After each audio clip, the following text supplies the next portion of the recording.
Hello and welcome to Live Screenings. My name is Banks Helfrich. I'm here with Dan. Dan's going to sit in on with me at the Winter Park Public Library, which is in cold Florida. Actually, Dan, a little chilly outside. A little chilly. Yeah. So, Dan, this is your first time here, correct? In this. Yeah. Yep. So this is how it works. You're going to be seeing the sausage being made. So we are going live right here in this space, and we are also going virtual in the space. We will bring in the filmmakers. They are standing by right now, so we'll bring them in later on after we show their film. Now, this is a 1-minute film festival. Oh my gosh, look how good I look.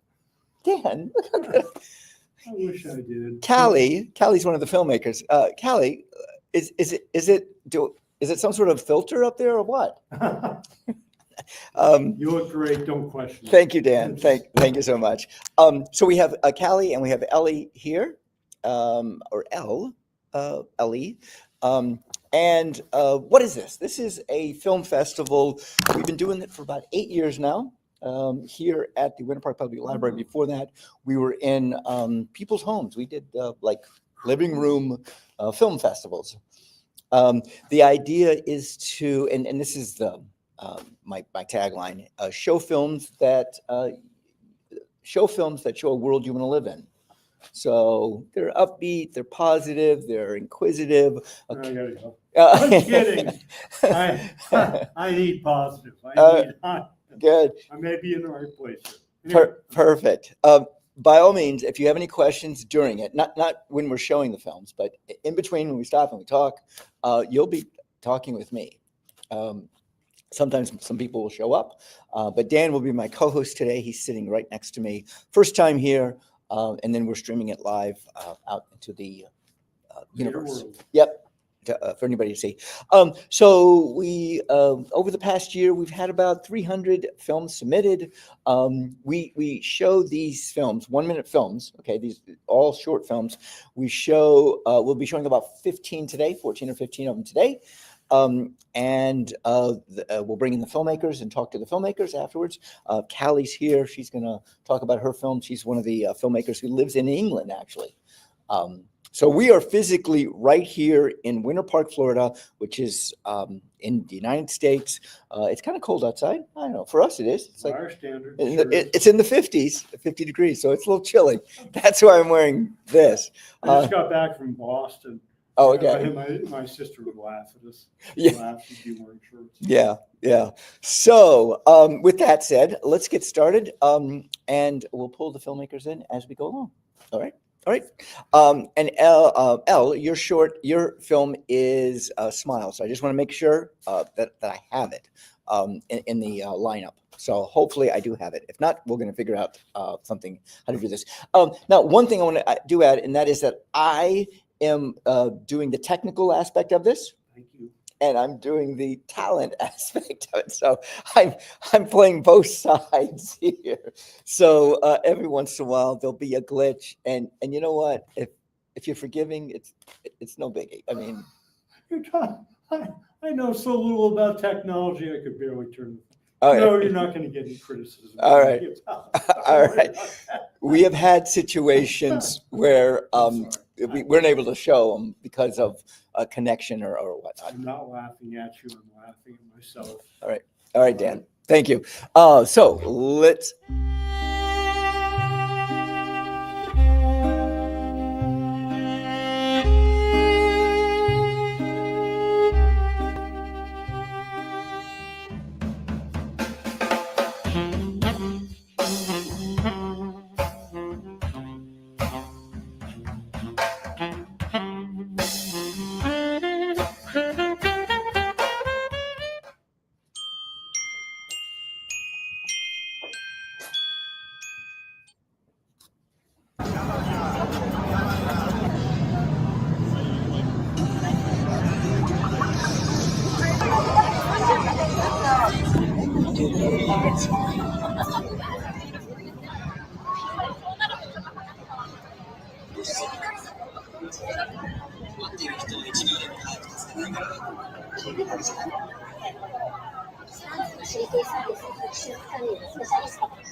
Quadruple roll.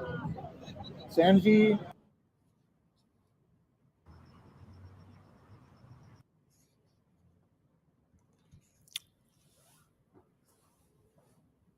So that was the first film. You get a chance. It's 30 seconds long. Dan, and hi, you were here last time, right? Yes. What is your name? Nora. Nora, welcome, Nora. And Nice to meet you. this is Dan. So these are basically we show 1 minute films, and sometimes they just stop it at 1 minute. Sometimes they show a whole little story. This was a film that I got from I think South Korea or Japan. I'm not sure which. And it was just a cool spot where people cross the street at all directions, and they take over, and they get like 2 minutes to do it, or maybe it's 1 minute. Can I? Oh my God! Okay. Oh, by all means, you're my co-host today. Okay. Dan's my co-host, by the way, Nora. Nice. Very nice. Anyway, it was in that short time I saw the things I like about that kind of technology and the things I don't like. I certainly like the fact that you can do things like this, capture. You can make a film using nothing more than that. That appeals to me, although I have no idea how to do it. But I see the value, Yeah. really cool. The things I don't like about it, or not about this film, but about what is that this is us now. Right. I hate to say it, but Yeah. I consider these things, in a sense, to be mental dialysis machines that we hook into, like if we had kidney problems or whatever. and I'm not certainly not a critic. No, In no. fact, that's one of the, in less than a minute, I was able to clearly see what value I find in this kind of technology and things that I think are I should be very careful about as far as Right. Do you have a phone? this really Okay. crappy Samsung. You got one that flips up, and you've got to I touch chose the everything. cheap one. That's fine. You said mental dialysis. Oh my, yes. You go anywhere, and you see people that are on their phones, and they forget about the direct contact that you have with people. I mean, like eye-to-eye contact. So you do have that. The other thing is, that film that we just saw was shot mostly on this. Okay, so there is some good that comes out of it, and then there's some other stuff that people are just glued to. It's dialysis for them. There are some disturbing trends, I think, as we get farther and farther into this, and that kind of goes hand in hand with the great value that these things can offer. Right. So, Little pro, little con there. And that's one of the reasons why I do this is to show films around the world. So I get a chance to bring in a filmmaker. Later on, we'll be seeing, there's 3 of them right now. Actually 2 of them right now. Bring in the filmmaker, and you get a chance to talk to them with this technology. So you do get to connect with them too. So. All right. absolutely true. Let's move on. Now remember, you're going to be watching good. I'm in the right spot. You're going to be watching the sausage being made. So we'll move on. We'll move on from there. Let's get started.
So that's another example of a film, and this one from the Eastern Europe, I think, is where this film came from. Sounds like German from that one. Right. Who Whatever, dog. No dogs allowed. Yeah, No dogs allowed. I love this one because the colors were so beautiful. I don't know if you've heard the Sting song, "Fields of Gold."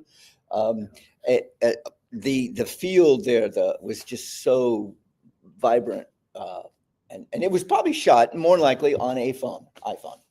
I'm reading a book that involves an Amish community in, I think it's in Pennsylvania.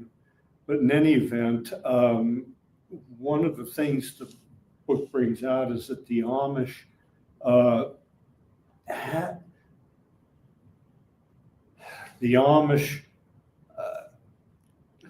really good with animals because they need animals on their farms. They need animals to do jobs. Right.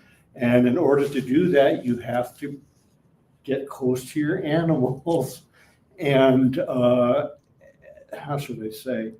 How should I say? That animals are extremely important in the Amish culture. They need Right. them. And I was just reminded of that with this dog. Yeah. Not sure if that was, it just hit me. Yeah. Well, the dogs. But They there's used to. no dogs here. Right. No. Yeah, they used to be wolves, and then they came in and we domesticated them, or maybe they domesticated. I think they've domesticated us now. Actually, Andy Rooney said the average dog is a better human being than the average human being. I agree. I definitely agree with that. All right, let's move on. We're going to go a couple more films and move into it. Here we go.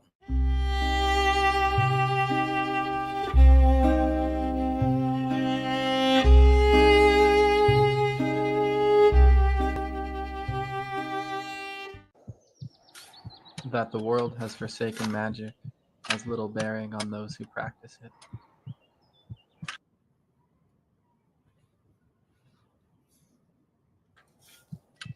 Twists of the handle, bathed in light. It fills you now. You could not carry on without it. Guided, following instructions as best as he can. Each jar a prayer. Into the unknown. It comes in waves, deeper with every turn. The unseen in plain sight. Another day, the rhythm of life. Time passing by.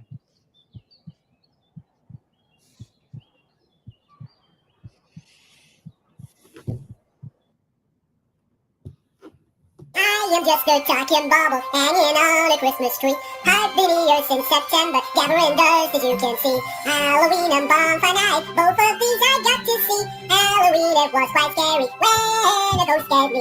I was so scared, I was so scared. Bonfire night, the sky was lit up brighter than the Christmas tree. It will soon be December, only 40 days to Christmas Eve. I am just a talking bauble and my name is Barry. I am Barry the bauble, hanging on a Christmas tree, hanging on a Christmas tree.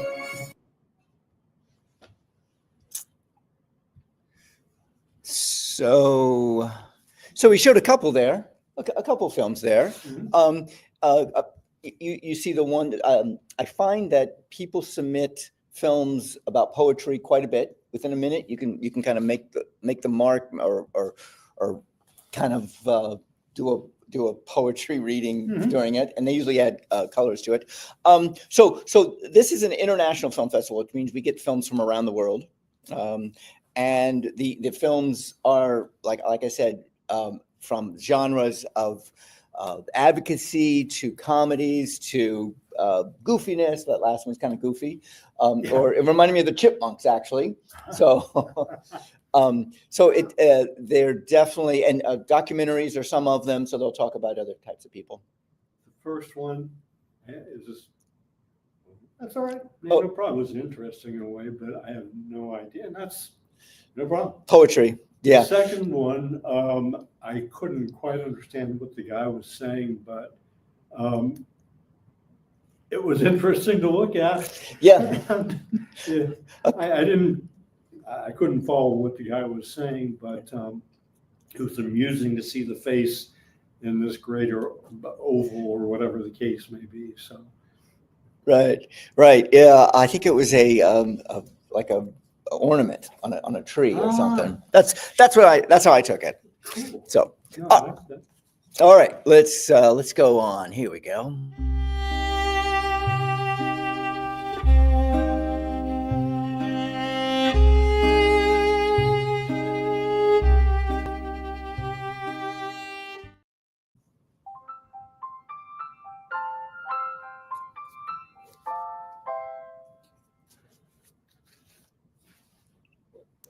Leaf peeping. Longer nights consume me, psyche starts to slow. Guided by the leaves, 'tis time for letting go. My year plans lay exposed as mere illusions. Purpose lies in striving, not in its conclusions.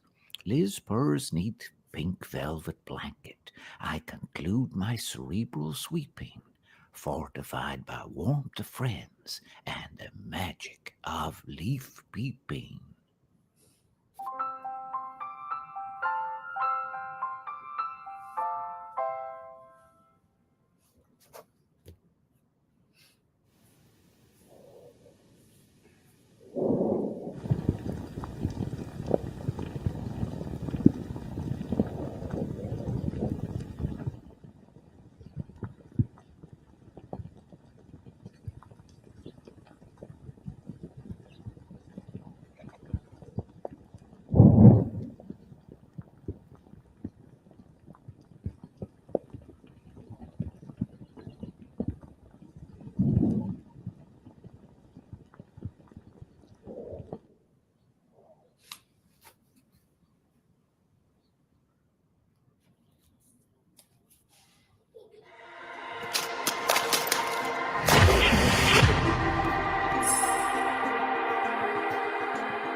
Hi, this is Ron Perrin. Today we're going to take a minute to look at potable water divers. Potable water is just another name for drinking water.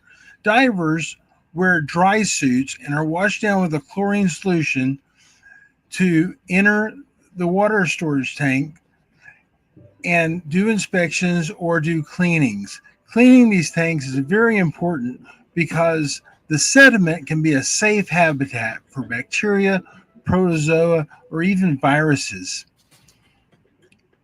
If you would like to know more, take a look at our website at ronperrin.com. Thanks for watching.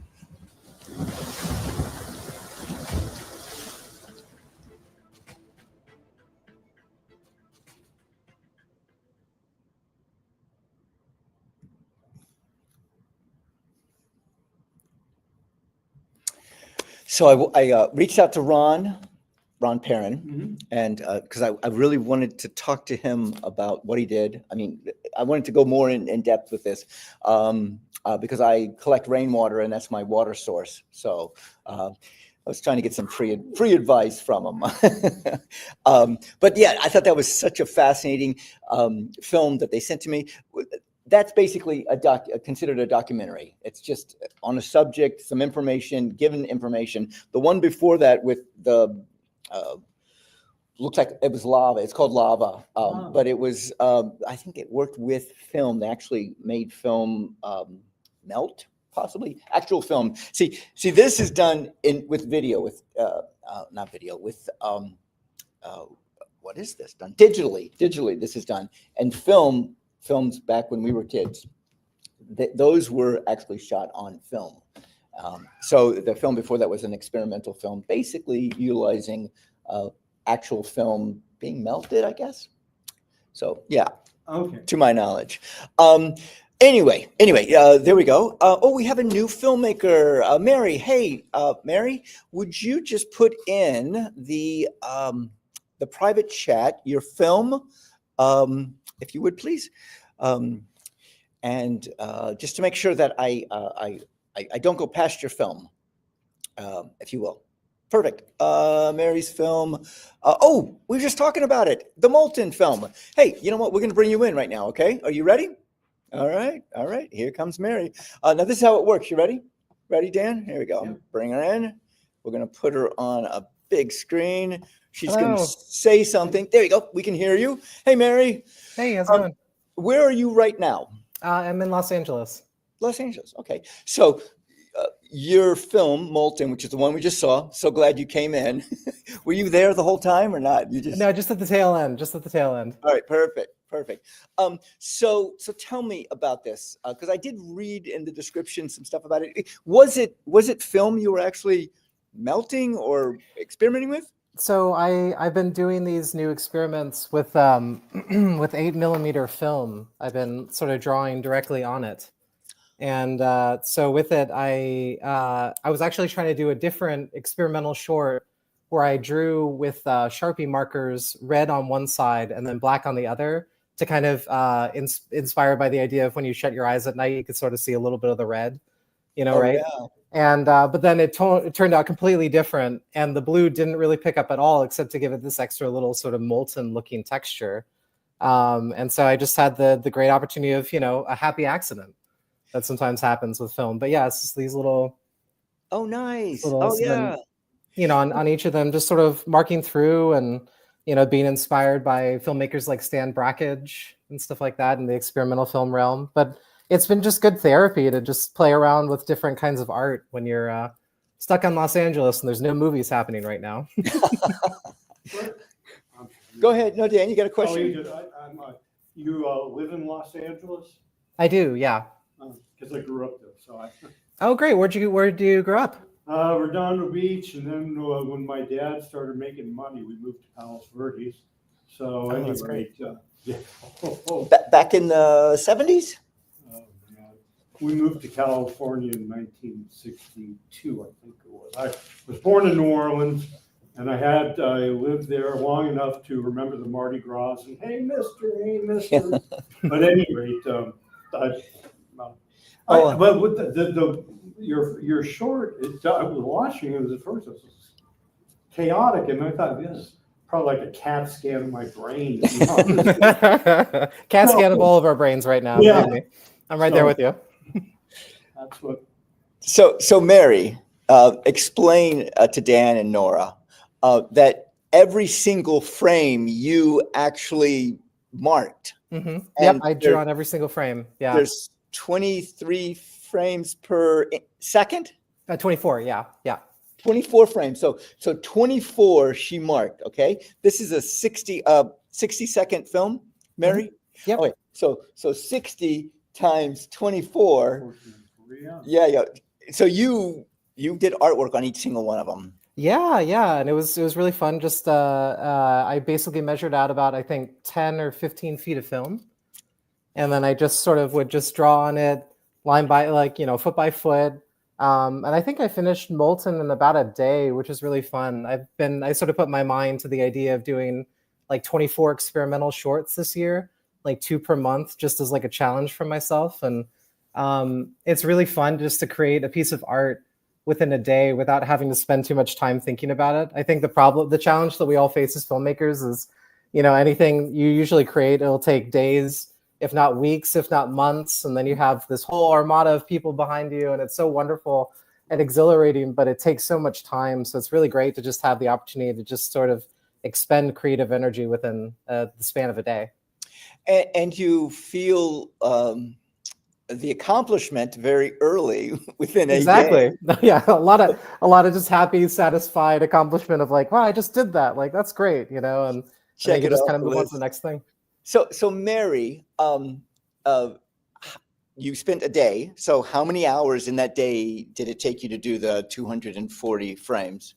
Probably like 7 or 8 hours, probably. I think I just sort of turn on some movies in the background and just sort of do the shading while I'm like watching it, just to kind of keep something going. And then I use this this machine. Oh yeah, right here, which is like it's like an 8mm processor. Right. And so it goes directly into like a little flash drive here at the back. Oh, perfect. And so it Okay. just automatically scans it, which makes everything a million times easier. I've been doing some other ones that involved 16 millimeter that I had to use one of those like video microscopes at like 1,000 times magnitude, Right. but those can be a little headache inducing because Wow. then you have to kind of go through each and every one of them instead of having it automatically sequenced for you. Right. Because I was wondering how you digitized it. So you digitize it because it scans each single frame into your little hard drive, and then you take the hard drive and you play with it. In post. Yeah, nice. that's sort of the fun of it. It's just getting that little taste of editing without too much, where it becomes over inundated. Right. I want you to stay with us throughout this whole, because the last film is by my friend Callie. Callie, we are friends, right? Callie is a filmmaker. She's in the queue. She has done 6 or 7 films, but it's very similar to what you do. Very experimental, very hand drawn or picture taken. You'll get a chance to meet her, but stay on. She's amazing. She's one of my favorites. She's very prolific too. Oh, great. She spends days. Well, she'll talk about it anyway. Mary, thank you so much. Once you get submitted to live screenings, you're always submitted. So it's like Hotel California. You can never leave. So by all means, you do not have to pay a fee ever again. The big $4 fee. Thank you. So send your new stuff my way. Awesome. Right. Great. All right. Thank you so much. Thank you. Bye. So that's how it works, Dan. We get a chance to talk to him, and you can ask him some questions. Pretty cool. Pretty cool. Yeah, it's kind of getting away from what is it? What did you call this? Mental dialysis. It's kind of like a conversation many miles away. No, that's the good. Yes. Good and all this. Yep. Absolutely. All right. We're gonna move on now. Let's get started with the next film.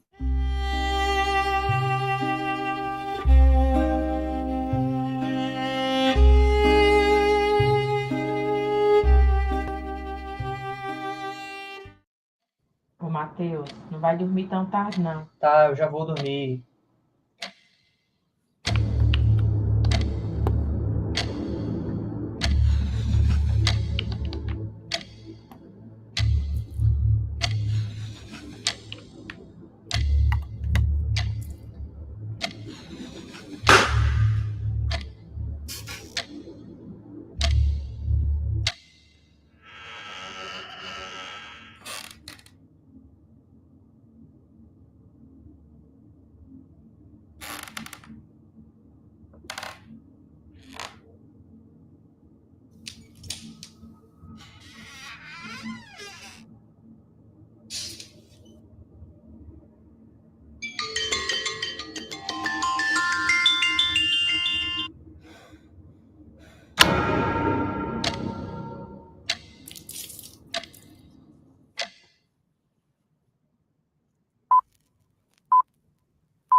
And we're going to bring the filmmaker in right now. Elle, it is Elle, correct? Let's bring you in real quickly. Yeah, it's Elle. Yeah. Oh, hey, Elle. So nothing belongs in museums. That was great. Now, explain this to me, if you will. I guess it's the synopsis of the film is facts that exist and facts that exist on the internet, and the two kind of like collide together in a word association. So the writing process was basically coming up with one, the current phrase relates to the previous phrase, but not necessarily in any way that makes sense. Right. It went very quickly. This is the third time I watched it. So I watched it twice before this to see if I could catch some more. And I caught a lot more, mainly because the screen was so big. Now these are facts from the internet. So they're facts, or are they conspiracy, or what? I mean, yeah. So something like I don't know, like it's also based really heavily on meme culture. So like there's the statement John Lennon beat his wife, which was a meme for those of us who are terminally online. Jet fuel does not melt steel beams was obviously the big statement around the 9/11 conspiracy theories. And then just like, so you've got like these kind of like really infantile like references, but also these big statements, which is like if you could look back over the event horizon of a black hole, it would show you the beginning and end of time. Right. I love the quote, and I just caught it the third time. Nothing belongs in museums. Yeah. Which is wow. I mean, Dan, what do you think about that line? Nothing belongs in museums. I sort of get it. Yeah, I get it too. I think I like to think about it, but I kind of see where you're going. Yeah. What should I say? I'm curious. Yeah. On the museum thing, I'm just curious. Would you see some other form of displaying historical artifacts and relics outside of a museum? Or I'm not trying to, I'm not drilling you. I'm just curious. I mean, the actual statement "nothing belongs in museums" isn't really my opinion. None of this is my own opinion. It's opinion. Yeah. So, I think that line came up because at the time it was being written. A large number of artifacts had been identified as being stolen from the British Museum, and they then prosecuted people, which like then kind of creates this weird hypocritical axiom of the British Museum is full of stuff that's been raided from like during like conquests and colonial praxis. So it's this idea of the thief reporting the thief. So that kind of like hyper paradoxical material that's threading all the way through it. So true. I can relate to that. Now, you're talking about the British Museum? I love that place. Yeah, there's the British Museum specifically. Yeah. 90% of it was stolen from other cultures. I mean, I don't know, but it's possible. So Elle, your opinion though is the title you gave this film. Where did Smile come from? I guess it's like in terms of like word association, again, it's that kind of like hyper delirium of the Beach Boys. And there's also a reference to a film that John Lennon made, which was 60 minutes long, which was Smile, where he was just a video of his mouth. And he didn't do anything until the closing part where he smiled. So it's kind of like riffing on that idea of like it lasted like not much happening for 60 minutes, where like in this paradigm everything's happening for 60 seconds. And that one quote at the end was John Lennon beat his wife. So there's that connection there. Wow. Nora, do you have anything to say? No, I'm just listening. It's very rich. Thank you. Very rich. I recently read a book. I can't remember the name or the title of the thing. What were we talking about just a second ago about lava or molten? Oh, Smile. They were reading this book. It was scientific and religious. There were different authors that combined to make this book. And I remember one. I wish I could remember, but there was a quote from a scientist, I believe, who had done some studies in the universe or whatever the case may be, and he concluded at the heart of the universe, at the center of the universe, wherever that might be, was a big smile. And I thought, that's pretty cool. But anyway, So Dan, what you're saying is there is an Amazon building at the center of the universe because the Amazon's got a smile. Yeah. I mean, that's I don't know thing. about that. Well, Elle, thank you so much. Appreciate it. What a great piece. I mean, I'm glad you were here to explain it to us. And that's one of the great things about live screenings is we get a chance to meet the filmmakers, bring them in, talk to them, and have some sort of connection, find out where the story came from. And you've definitely enriched us. I'm going to use Nora's word, enriched us. Thank you so much, Elle.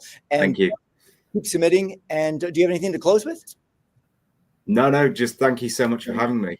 What's your next piece that you're working on? Are you working on something? I am. I'm working on a documentary on the character of Ariel within the context of The Tempest. And I'm working with actors who have played Ariel or have some sort of simpatico with the poem by Sylvia Plath or the character from The Little Mermaid. So yeah, that's where I'm going next. The Tempest is Shakespeare, yes? Shakespeare, yeah. Okay, good. I got that right. His final play. Oh, okay. Oh, wow. And Ariel, I know from Little Mermaid. So yeah, wonderful. Well, good luck with that. Submit whatever you have when you can. And thank you so much. Appreciate it, Al. Thank you. Thank you. Wow. You see, Dan, we get to meet the filmmakers. Yeah. Wow. Oh, by the way, I do have Steven Spielberg. He's going to be coming in later too. It was right on my mind. No. Let's move on. Let's move on. Here we go.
So Dan, that film, the woman was taking lots of photos with her camera, with her phone. And I have noticed, I've been, have you been in virtual reality? Have you put on the goggles and seen virtual? Okay, you haven't. So I did that many years ago. This is back when it was infancy stage. And the feeling of virtual reality was amazing. It was like, it was beautiful. It was just beautiful. And I thought to myself, before going into virtual reality, that who would ever want to do that? By going into it, now I know, because it's so amazing. Now, here's the thing, though. The point I'm trying to make is this camera, when you take a photo, it actually looks better than the real photo that is out there, or the real thing that's out there. So I kind of want to make that point. Oh, I understand. My sister's a photographer, and I'm a little bit hip to some of that stuff, but anyway. Yeah. However, this film with this woman, she was behind her camera taking photos. So I mean, Yeah. she was in that world, and I could relate to that. Definitely could relate to that. Less noise. I Yeah, like that. yeah. I endorse that. I live out in the country in Claremont, and it's very quiet.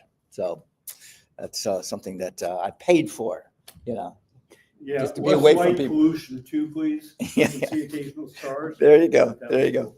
All right, let's move on. We're almost getting ready to our last piece.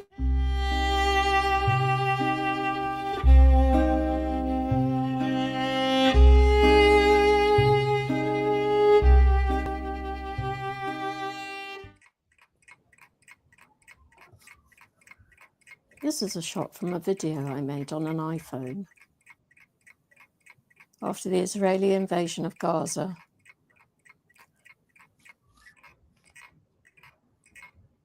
in the class society of images, cinema takes on the role of a flagship store. So this puts my film, I still like to call my videos films, in the cash and carry class of filmmaking, because cinema for me is on the other side of the turnstile. Cinema is dead. Long live cinema.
Callie, Hello. Hi.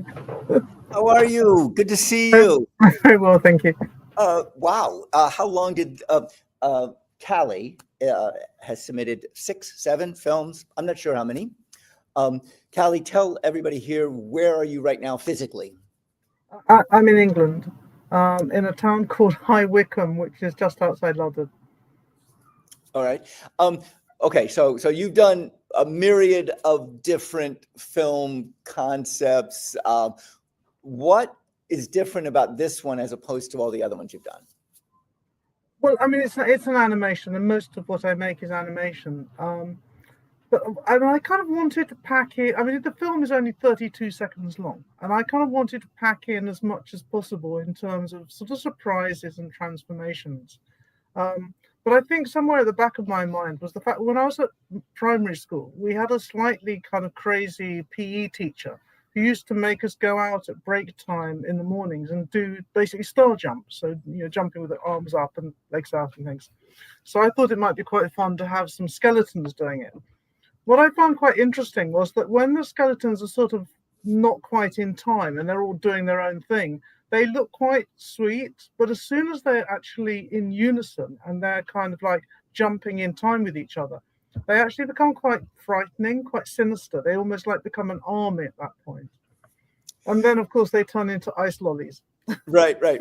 Well, this is the second time I saw it. I saw it the first time, and then when I was viewing them, and this time when I saw it, the thought that came through my head was composting. Dead humans going into, I guess, lollipops or popsicles of some sort. I'm a farmer, so I think of decomposition quite a bit. That was my first thought. Now, did you draw every single one of those? Well, the way I normally work is I have a starting point, which is often a print, a lino cut print or a drawing. So the starting point for this was actually a lino cut of ice lollies, what we call ice lollies, you call popsicles. And so that is actually the central image before they start melting and disappearing is that. Before they sort of pop off. So I actually made the film backwards. So it went from, I made it so it went from the ice lollies to the skeletons and then to the heap of skeletons and the night sky and the stars. But I kind of always knew what was going to happen. But I made it backwards because otherwise it's very difficult to make it. If you've got a heap of skeletons, to get them all lined up doing star jumps is very difficult. But if you start with them doing star jumps and then make them a heap, then it's going to work. So the whole film was made backwards. Nice. If that makes sense. I know that when I was filmmaking, when I made my films, I always would start backwards. So what is my ending? And then I can begin anywhere I want to. But you'd always go backwards from that's how I did it. And I think yeah. But I think particularly with animation, it is sometimes you have to work backwards to get to the point you want to be. Right. Yeah. So, but yes, absolutely. I think it's really important that the film ends where you want it to end. Yeah. Right. Was the heap of bones where you wanted to start, or did that come later after you were like, wait, how am I going to put this all together? No, I think I always had in mind that the star jumps would somehow be also related to stars in the night sky, sort of twinkling, and that the skeletons would be a heap, and you wouldn't necessarily immediately spot they were skeletons until they leap up and then they start doing their sort of dance, and then they do their star jumps, and then they look a bit sinister, and then they do this even stranger transformation into ice lollies, which did it surprise you the first time round? I mean, I hope so. I had no idea where it was going. Because there are also all these balls of color coming down the side. Right. And of course, you don't really understand what those are until the very end, when they sort of they whoosh up and become the ice lollies. Yeah, So, I was thinking Christmas ornaments. I don't know, maybe it's close to Christmas. You call them ice lollies. We call them ice pops or icicles, or not icicles, ice pops. Popsicles. Here we go. Popsicles. That's what we call them. A little dyslexic there. But I had no idea where it was coming from, but I knew that. Because that's what I wanted. I wanted it to be a surprise, basically. Right. Well, definitely for me, it was a surprise. So I'm gonna throw something out at you, Callie. You ready? Someday, when I'm doing another future project with live screenings, would you be interested in being my co-host? So I'd love to. Yeah, that'd be fantastic. If the technology allows this, or do I have to come to Florida? No, you don't have to. You're fine where you are. If you want to, come visit me. But I mean, we get away from the mental dialysis here. But we have this kind of connection. I would love to. I've been always trying to figure out how I can do it, and occasionally I'll have somebody here. And then Dan just came in, so he's my I had no choice. I'm happy to co-host this. So Callie, that's good to know. Give us a little flavor of what your next little project. Is it going to be hats, benches, flowers? The one I'm working on at the moment is actually going to take a very long time because I'm only 15 frames in. 15 frames And is this is a half and of a second. Mary knows that, right? there's That's not like a lot half. of time, no. Yeah. But it's basically a sort of landscape after everyone's dead, basically. Landscape of when everyone's dead. Yeah, it's kind of like the world without people. So I've actually been thinking about this film for a long time. I think I might even have mentioned it to you before as a film I was thinking of making, of a sort of post-human landscape. But as I said, I'm only 15 frames in so far. Is this post or pre a dinosaur? No, it's sort of post-human. I mean, there are sort of the remains of human habitations and things like that. I'm thinking of I Am Legend, that movie I Am Legend. It's a post-apocalyptic film where nature takes over, but there are lots of buildings around. Yes, yeah. But I mean, I think that then with a film like that, of course, you're wondering whose eyes you're seeing through, because if there are no people, whose eyes are you seeing this landscape through? A bush. The landscape moves because the person is walking through the landscape. The being. Yeah. But anyway, I mean, I think this might actually take some time to finish this film. Well, when you get up to 3 seconds, let me know. Submit it, because I'll have a 3-second film festival coming up by then. Sort of trailer. Yeah. By the way, you've just had the premiere for Star Jumps. Really? I know that you could not make it like 2 festivals ago or 3 festivals ago when you had submitted your film because you were at a women's film festival. Women Over 50 Film Festival. That was a while back. Yes, that was last year, I think. Yes. Okay. Yeah. All right. Yeah. Women Over 50 Film Festival. Yeah. It's a British film festival which does exactly what it says. So it's a very good attempt to sort of reduce sexism and ageism in the film industry. Nice. So the films are all about women who are either behind the camera or in front of the camera. Oh, nice. Older women. Yeah, it's good. It's good. Over 50, right? You were only like 1 or 2 years, right? Over 50. Well, Callie, thank you so much. Thank you. This is wonderful. When it gets up to 3 seconds, send it to me. I'll repeat it. I'll repeat it 4 times. Okay. Thank you very much for showing this one. It's a pleasure. Sure. Great pleasure to be here again. And you can find Callie. Do you have a website or something? I do, yes. Yeah. If you just search for Callie Trench, it comes up. Yeah. Yeah, Callie Trench. You'll see all your films are on your website, I guess. Yeah. And you are very prolific. How many do you have now? Because you've only shown about 10 of them with me. There are probably about 20 or so on my website. Yes. Yeah. Nice. Well, Mary's clapping. That's great. Well, thank you. Thank you, Callie. All right. Thank you very much. Bye-bye.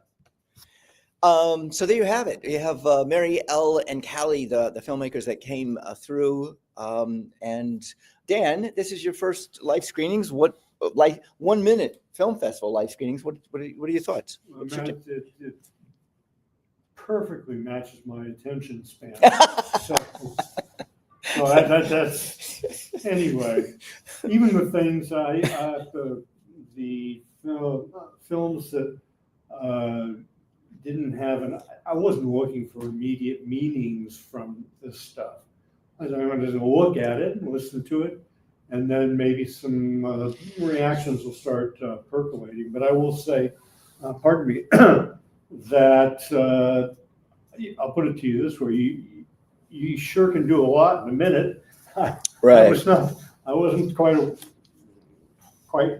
aware of, or I had never considered it. I'll put it that way. Right. But in any event, for me, this is the first time I've been here, and enjoyed it, enjoyed listening, and enjoyed the films. So I'm sure I'll be back. I hope you will with new films. Well, or whatever the case may be. You brought it up.